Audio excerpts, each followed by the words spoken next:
great fall. Many don't know this. When Christians refer to the fall, they're referring to the incident in Genesis 3, in which the serpent comes to the first man and the first woman that God has created, Adam and Eve. This man, Adam, was created directly by God and was the first and only man to be born without the help of a human father, at least until Jesus. And he tempts them to rebel against the Creator. Adam and Eve fall into temptation, and they sin. They eat from the tree of knowledge of good and evil, which God told them not to eat from, and they sin.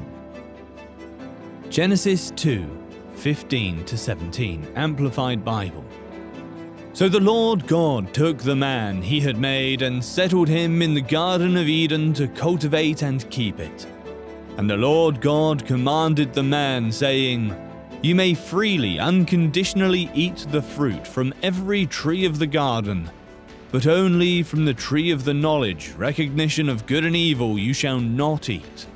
Otherwise, on the day that you eat from it, you shall most certainly die because of your disobedience. However, not only did their disobedience against God ultimately result in their deaths, but it also had implications for the entirety of the human species. Satan desired to be God, and this is just what Satan enticed an Eve with the Garden of Eden. Genesis 3:1-5. Genesis 3:1-5, Amplified Bible.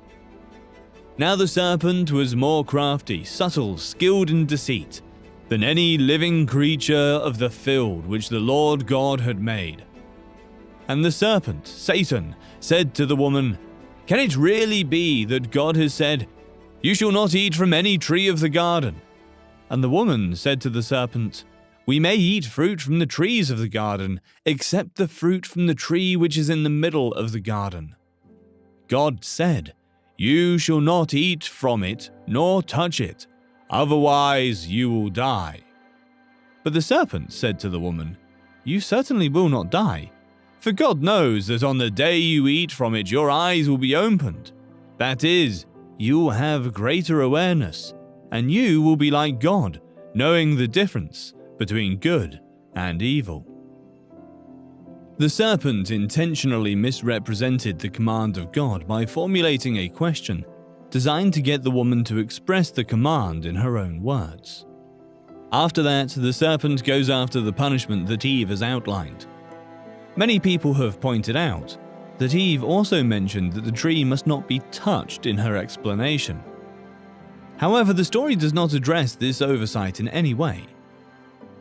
That obvious addition does, however, alert the reader to the fact that Eve is giving her own rendition. Then her next phrase, also a variation, becomes crucial. She does not repeat the syntax of God's statement, You will surely die, but simply says, or you will die. She has not misrepresented God, but she has blurred a critical nuance. There is a distinction between the two, and the serpent capitalizes on the oversight by negating Eve's version rather than God's. The serpent knows enough not to deny the precise penalty as God worded it. God's forbidding of the tree need not lead us to infer that there was something wrong with what the tree gave. Remember, everything was created good. Perhaps the tree would have use in the future. When the time was right, the first couple would be able to eat from it. One can liken this to the temptation of Christ, when Satan offered him all the kingdoms of the world, if Jesus would just bow to him. Luke 4:5-7, Amplified Bible. Then he led Jesus up to a high mountain, and displayed before him all the kingdoms of the inhabited earth, and their magnificence in the twinkling of an eye. And the devil said to him, I will give you all this realm and its glory, its power, its renown, because it has been handed over to me, and I give it to whomever I wish. Therefore, if you worship before me, it will all be yours. Nothing was wrong with Christ ruling over all the kingdoms of the world. It was his destiny. The temptation involved ignoring proper procedure and timing and seizing them through deviant means. Genesis 3, 6-7, Amplified Bible. And when the woman saw that the tree was good for food, and that it was delightful to look at, and the tree to be desired in order to make one wise and insightful, she took some of its fruit and ate it. And she also gave some to her husband with her, and he ate it. Then the eyes of the two of them were opened, that is, their awareness increased, and they knew that they were naked, and they fastened fig leaves together and made themselves coverings. Adam's role. Where had Adam been during all of this? The text tells us, but for some reason we have been hesitant to accept it. Adam was present with Eve. Why is the serpent talking to the woman? The text is silent on the subject. Why isn't the man correcting the woman's statement? Again, there is no explanation in the text. Genesis 3, 7-12.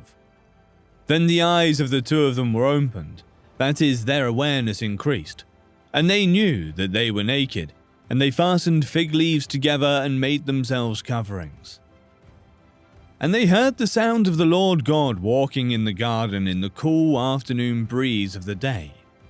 So the man and his wife hid, and kept themselves hidden from the presence of the Lord God among the trees of the garden. But the Lord God called to Adam and said to him, "Where are you?" he said. "I heard the sound of you walking in the garden, and I was afraid because I was naked, so I hid myself." God said, "Who told you that you were naked? Have you eaten fruit from the tree of which I commanded you not to eat?"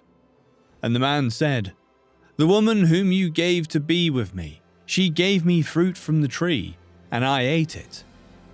Adam became the first spiritual leader in human history the moment he received God's mandate to rule over the earth. Initially, this meant supervising the garden and directing his family. Adam was tasked with being a good steward of his resources and relationships. Regrettably, he failed on both counts. When Eve gave Adam the forbidden fruit, he spoiled God's creation by eating it. Adam also mismanaged his wife by remaining silent when he should have spoken up, allowing both Eve and himself to fall morally. When God confronted him with his sin, he blamed others. Spiritual leadership isn't difficult. All it takes is a willingness to accept responsibility. Unfortunately, many spiritual leaders continue to repeat Adam's error by ignoring their responsibilities at home, in the neighborhood, at work, and in the church. They forget that while Adam's failure began at home, it quickly harmed all of his relationships, ruined the beautiful place he lived, and eventually devastated the entire world. And it can all be traced back to one spineless refusal to lead. Regardless of their titles, real leaders influence others. The story of Eve demonstrates the impact of negative influence.